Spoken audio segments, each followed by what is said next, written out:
السلام عليكم ورحمة الله وبركاته. ازيكم حبايبي؟ عاملين ايه؟ يا رب تكونوا جميعا بألف خير. وحشتوني جدا جدا، واتمنى ان انتوا تفضلوا كده في احسن صحة واتم حال يا رب العالمين. النهاردة ان شاء الله كده حابين ان احنا الاول ندعي لاهلنا واحبابنا واخواتنا المستضعفين. ربنا يا رب يقويهم ويحفظهم بحفظه وينصرهم نصرا عزيزا قريبا يا رب العالمين كده، ويفرحنا بنصرتهم، ويجعل العيد والأيام المباركة اللي قبل العيد بإذن الله تكون فتحة خير عليهم وعلينا وعلى الأمة الإسلامية كلها يا رب العالمين. النهاردة هنبدأ مع بعض فيديو حلو بإذن الله يعجبكم. هنخرج كمان النهاردة ومش هنعمل غدا، لا احنا هنشتري الغدا من بره، وهقول لكم الأسعار وتجربتي مع الأكل، وإن شاء الله الفيديو يعجبكم. هعمل معاكم الكيك عشان نفطر بيه. محضره مقادير بسيطه جدا، وقلت كده يعني ايه نعمل حاجه سهله وسريعه ما تاخدش وقت كمان في الفرن، في قالب كمان صغير. فحضرت هنا المقادير كلها. انا مستخدمه بيضتين، وهعمل كمان كل ده في الهاند بلندر. بصراحه كسلت اطلع الخلاط، بس هقول لكم على حاجه تخلي الكيك يطلع معاكي ابيض وفاتح من جوه، عشان انا ما عنديش كانت الزبده، حطيت مكانها سمنه. فهوريكم دلوقتي اللون بتاعها، هو حلو بصراحه وكل حاجه، بس انت لو عايزه الكيك بتاعك ابيض وفاتح هقول لك برده على الحاجات اللي تحطيها. المهم انا حطيت كوبايه الا ربع من السكر، حطيت كمان معلقه كبيره من الخل، الفانيليا طبعا مع البيضتين، وحطيت كمان ربع كوبايه من الزيت. تمام، انت ممكن تكتفي بربع كوبايه الزيت دي، بس انا خليتها دسمه كده وقلت احط سمنه. بس على فكره السمنه بتغمق شويه الكيك، فممكن ما تحطيهاش اصلا وتكتفي بربع كوبايه الزيت دي، او تخليها تلت كوبايه احسن. المهم عايزه اقول لكم ان انا اشتغلت بالهاند بلندر، بس يعني حسيت ان الهاند بلندر كان مش شغال قوي. مش عارفه ماله، هو عايز يروح صيانه على فكره، بس انا مش عارفه بقى الماركه دي ملهاش صيانه عندنا هنا في مصر، انها وارد الخارج، ما هياش ليها توكيل هنا. فممكن بقى اوديها شارع النبي دانيال، اخلي اي حد يوديها لي يصلحها لي عند اي حد بيصلح الحاجات دي، يعني مش شرط خالص يكون توكيلها. فان شاء الله هبقى اقول لكم برضو صلحتها عند مين وازاي وفين وكده، لان لو حد عايز يصلح حاجته اكيد برضو مش كل الناس بتشتري حاجات ليها توكيل، فهبقى اقول لكم باذن الله يعني وصلت لايه. المهم انا هنا مسخنه جنبي نص كوبايه لبن على النار، وحطيت معاها معلقه كبيره من السمنه زي ما قلت لكم، بس انتوا تقدروا تشيلوها عادي خالص عشان لون الكيك يبقى فاتح. واهم حاجه في الموضوع كله انه يتضرب كويس. طبعا هو ما اتضربش كويس خالص عشان الهاند بلندر زي ما قلت لكم ما كانش تمام قوي.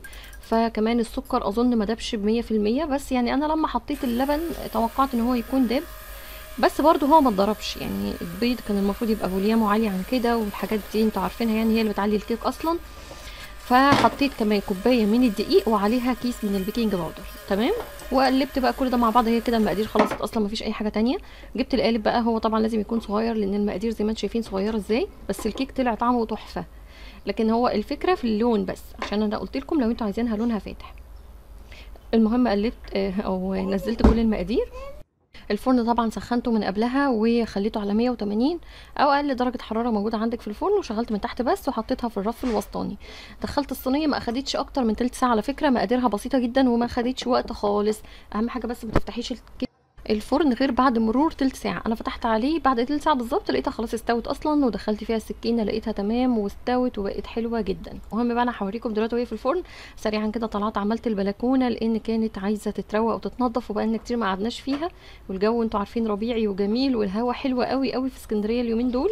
بعيد عن الايام اللي فيها موجات حاره، في ايام كده بيحصل موجه حاره على البلد كلها، يعني هتلاقوها على مصر كلها، وبتبقى موجه حاره يومين ثلاثه بالكتير وبتلاقوها اختفت. بس الجو الطبيعي بتاع شهر 5 وبدايه 6 الجو لسه بيكون حلو قوي، يعني مش محتاجين نفتح مراوح بالدرجه الكبيره ولا تكييفات، غير في بعض الاحيان، احيانا ساعات بنفتح المراوح، لكن في العادي والله بالليل فعلا انا بحس ان الدنيا لسه ساقعه وعايزه استغطى.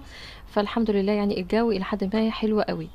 فقلت بقى ايه نقعد في البلكونه كمان نفطر النهارده، بقالي كتير جدا ما عملتش الموضوع ده مع الولاد وقعدنا مع بعض كده، وكمان عشان مسك بقالي كتير برضو منعاها من البلكونه زي ما قلت لكم عشان السور، ويعني محتاجه انها تتعرض للشمس وللهواء كده بتاع الصبح قبل بقى ما الشمس تحمى بتاعه الظهر وكده، بيبقى صعب قوي القعاد لان كمان بيبقى الدبان كتير قوي بسبب الشمس. خدت المكنسه بتاعتي نضفتها الاول طبعا قبل ما اشتغل، لان التانك بتاعها زي ما انتم عارفين بيبقى اصلا فيه ميه، هو اللي بيلم فيها كل الاتربه والحاجات دي.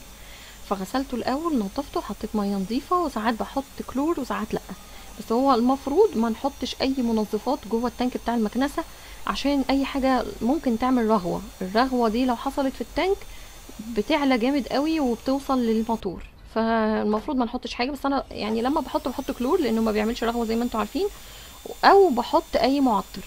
وبرده ببقى حريصه ان انا احط كميات بسيطه جدا جدا، تبقى الميه اكتر منها بكتير عشان برده موضوع الرهوه ده.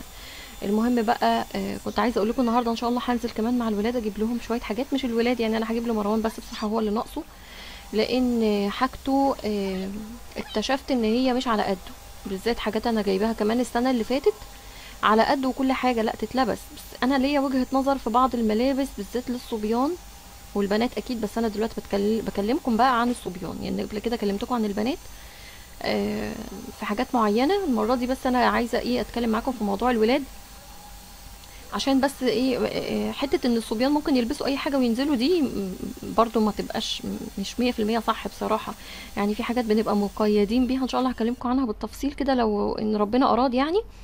فالمهم لقيت اللبس لا محتاج شويه تعديلات، فانا عشان مش هعرف اعمل التعديلات دي قلت اجيب له بقى كام حاجه كده يكمل بيهم الصيف باذن الله، وتنفعه كده وتبقى حلوه وجميله وانا ابقى راضيه عنه وعن شكله، خصوصا كمان ايه احيانا بعض الناس اللي حواليا بيبقوا منبهيني من الحته دي، وانا بصراحه ببقى عايزه اخد رايهم جدا، يعني الناس اللي بثق فيها مش اي حد بسمع كلامه، فمنهم بابايا ربنا يديله الصحه والعافيه يا رب، هو دايما اللي بيبقى عنده النظره دي وبيكلمني فيها زي ما كان بيعمل معانا واحنا صغيرين، يعني انا واختي واحنا صغيرين كده كان بابا دايما قبل ما ننزل من البيت بعد ما كبرنا شويه بقينا نروح بقى المدرسه لوحدنا الدروس لوحدنا الكلام ده كله، كنا قبل ما ننزل لازم نعدي على بابا حتى لو نايم بنروح نصحيه نقول له بابا انا نازله، فكان يصحى من النوم يبص على لبسنا طب تدوري كده طب لفي، لازم الحاجات دي على فكره هي دي التربيه. احيانا لما بنشوف بنات في الشارع او حتى صبيان سنهم صغير واقفين مثلا بيعملوا حاجات غير لائقه بيشربوا سجاير ما اعرفش ايه، البنات اللي بتبقى لابسه مش عارفه ازاي شعرها باين لابسه لبس غير لائق للحجاب بتاعها، بنقعد نقول ايه ده اهليهم فين ازاي باباها نزلها بالشكل ده، مش ده اول حاجه بتيجي في بالنا. هو احيانا بيبقى الاهالي في غفله في غفله كبيره جدا، واحيانا كمان الدنيا بتسرق الانسان بتخليه يجري ويلف في ساقيه تجميع المال عشان بس يعرف ياكل ويشرب ولاده، فانا مش هرمي اللوم على الاهل برضو، بس عايزه اقول لكم للاسف هم دول المرايه بتاعتنا، يعني الاهل هم مرايه ولادهم، لو الاب ما كانش شايف ولاده عاملين ازاي ولا لابسين ازاي ولا بيتصرفوا ازاي ولا فلوسهم بياخدوها منه يصرفوها في ايه، يبقى ملهوش لازمه خالص سعيه في الشغل اللي هو مموت نفسه وموت صحته عليه.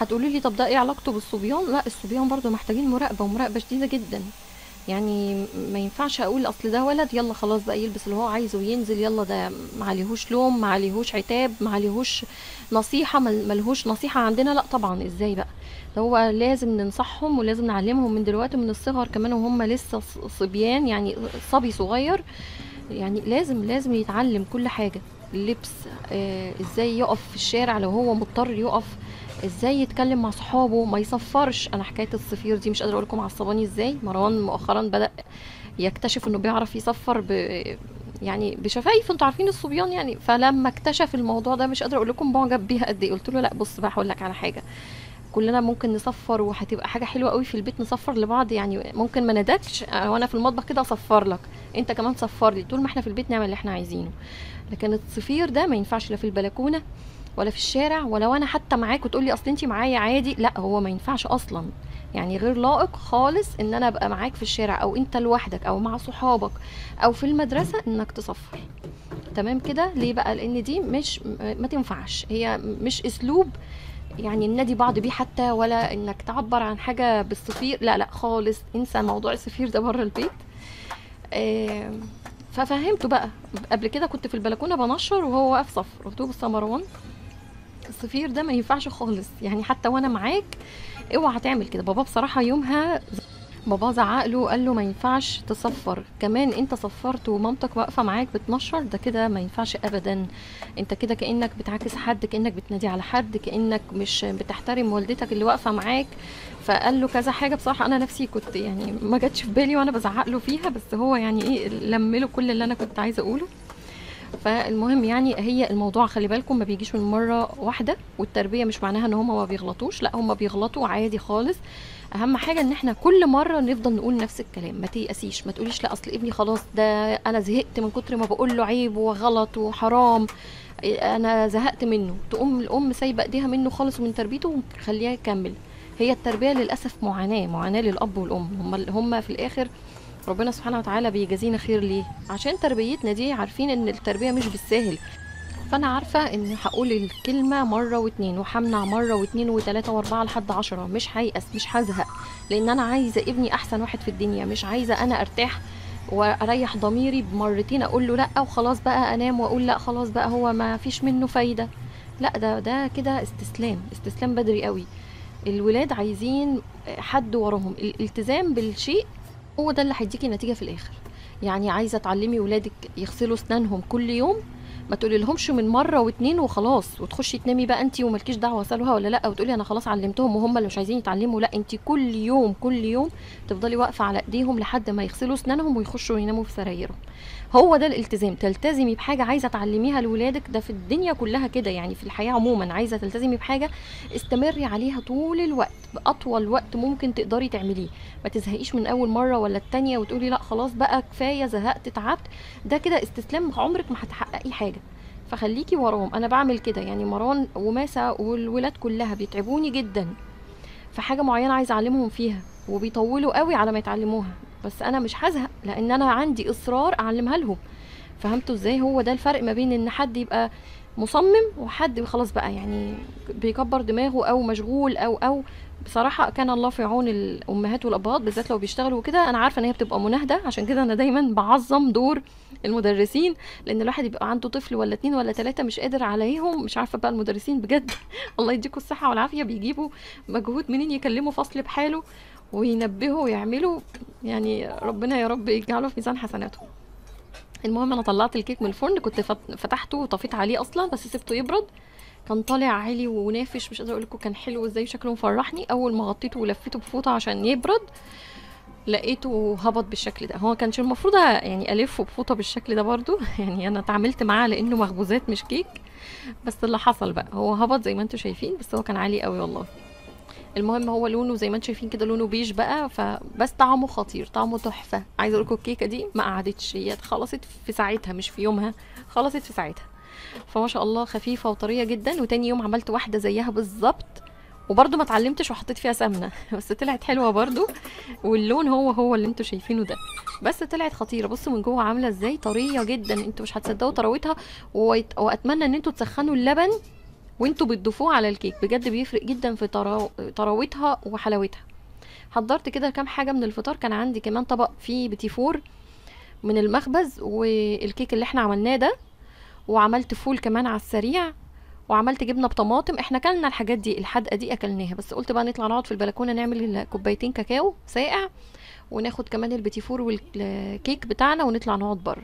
الكاكاو الساقع ده مش سخن، تمام؟ يعني انا عملته معاكم كتير قبل كده، يعني كأنك بالظبط بتعملي كاكاو سخن، نفس المقادير بالمكونات بكل حاجة، بس بدل ما بترفعيه على النار بتحطيه في الخلاط او تضربيه بالهاند بلندر بقى، بيطلع معاكي حلو قوي قوي قوي. الولاد عندي بيحبوه في الصيف طبعا اكتر، الشتاء احنا ممكن نشربه سخن، بس بجد بيطلع حلو جدا، بحب قوي قوي اعمله في الفطار. فانا عملته بميه على لبن، وحطيت لبن بودره معاهم كمان عشان يعني ايه، يعني نوفر في المقادير شويه بتاعه اللبن. وبس الحمد لله اليوم كان حلو، قضيناه كده مع بعض. وقلت لهم ايه، اول ما احس ان المحلات فتحت نبقى ننزل نروح العجمي ستار، عايزه اشتري لهم شويه حاجات زي ما قلت لكم، هي حاجات لمروان مش لماسه. وموضوع العدل مع الولاد، طب ليه ما جبتيش لماسه وجبتي المروان بس ومش عارفه ايه. بصوا انا بعدل في كل حاجه الا في حاجات يعني ممكن ما تشوفوهاش شبه بعضها، بس انا في الاخر انا يعني انا عارفه ان انا عدلت. يعني انا مش شرط مروان جبت له شورت اقوم جاريه جايبه الماسه شورت، يعني انتوا فاهمين ازاي العدل ما بالنسبه لي مش ما بين مروان وماسه، مش كده، مش ان انا اجيب لهم تيبيكال زي بعض، لا، ان انا اجيب لمروان حاجه ناقصاه واجيب لماسه حاجه ناقصاها. مش شرط خالص هو اجيب له شورت وهي شورت، ممكن اجيب لمروان شورت، ممكن اجيب لماسه تيشيرت، او اجيب لها شنطه، اجيب لها شراب كلون جديد، يعني حاجه تكون فعلا محتاجاها. فاهمين ازاي؟ بس كده. فالمهم دخلنا بقى محل التري، انا بحبه جدا، بعزه قوي قوي، زوجي هو اللي معرفني عليه اصلا يعني لانه هو رجالي. فاشترينا من عندهم شويه حاجات كده لمروان وطلعنا. المهم بقى قلنا ندخل العجمي ستار بالمره واحنا هناك، قصدي فتح الله اللي هناك، لاني كان بقالي كتير جدا جدا ما رحتهوش. فلقيته بقى اتغير 180 درجة بصراحة، يعني عاملين فيه شوية تطورات حلوة جدا، عاملين جزء مطعم كده جوه مسميينه فتح الله كيتشن، بيعملوا لك كل الاكلات اللي انت عايزاها، ممكن تخشي تلاقي فراخ مشوية، كفتة، ممبار، ورق عنب، كل حاجة بتاخديها بالكيلو بالنص كيلو زي ما انت عايزة. واسعارهم تحفه. هوريكم دلوقتي اسعارهم ازاي. المهم قعدنا طلبنا ميلك تشيك كده من عندهم، واشترينا شويه حاجات من الماركت نفسه، كل ده جوه الماركت يعني مش بره، وحاسبنا وروحنا. احنا لسه راجعين من فتح الله ومن المشوار بتاعنا الحمد لله. يعني النور قاطع اهو، بس يعني الجو بصراحه حر خالص، بس الحمد لله اتيسرنا كتير. المهم بقى احنا طلبنا الاكل من بره زي ما قلت لكم كده، من المطعم اللي في فتح الله، تقريبا فتح على فكره في كذا فرع يعني، بس مش عارفه فين في اسكندريه تاني. المهم ان الفرخه عندهم سعرها حلو جدا، فرخه مشويه ب 180 جنيه، بتجيلك بالعيش، رغيفين عيش وسلطه طحينه كده على الوش. فرخه مشويه هوريها لكم لما افتحها. طلبت معاها كمان طبق رز اهو، طبق رز بسمتي. تمام حاضر يا مسك اهو. وكمان طلبت نص ممبار، خلاص اهو ده النص ممبار، اسمه فتح الله كيتشن.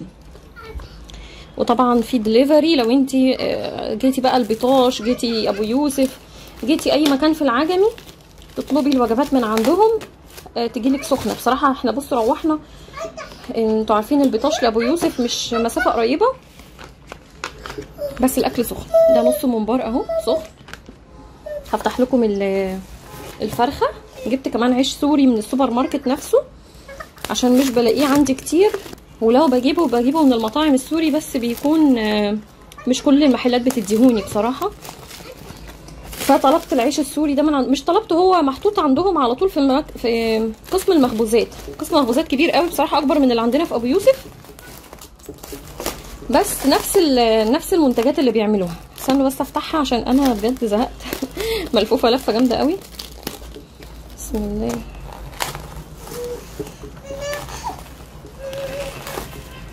اهي دي سلطه الطحينه، تمام، رغيفين عيش من الصغننين دول. استني يا مسوكه استني انا هفتح. وده الفرخه، بصراحه احلى حاجه ان هي مشويه شوايه مش مشويه فحم، لان انا ما بحبش طعم الفراخ المشويه فحم، بتبقى ناشفه جدا. بصوا سخنه، بتطلع دخان، سخنه جدا يعني. صراحه حجمها حلو كمان، مش صغيره ومش كبيره قوي. بس دي الفرخه، وادي الممبار، وادي الرز، وده العيش السوري بتاع الشاورما بقى، عامل زي الرقاق الطري على فكره، بس ده طبعا ما شاء الله حجمه كبير قوي. بصوا قد ايه قطره يعني كبير، ولسه متني من جوه اهو كمان. فده بصراحه هشيله، بس النور يجي عشان عايزه الفه. مش هشيله كده على بعضه، عشان لما احب اطلع رغيفين 3 ما اطلعش الكميه دي كلها. الحبه دول ب 35 جنيه. هقول لكم بس قد ايه وزنه. لا مش مكتوب وزن، بس هو 35 جنيه 10 قطع. ما تخافش مش هتفتح، مش هتعرف تفتح. نسيت اقول لكم الممبار بكام. الكيلو ب 120 او 119 يعني، تمام. احنا جايبين نص تقريبا ب 60 جنيه. والرز البسمتي الطبق الكبير ده بكام؟ ب 38 جنيه. اهي الاسعار. احنا طلبنا كمان ميلك تشيك فراوله زي ما قلت لكم، الواحد ب 44، الثلاثه مع بعض ب 132. دي الاسعار بتاعه المكان جوه. وطبعا انت بتحاسبي جوه، يعني الاكل بتحاسبي في المطعم، مش على الكاشير اللي بره خالص فتح الله.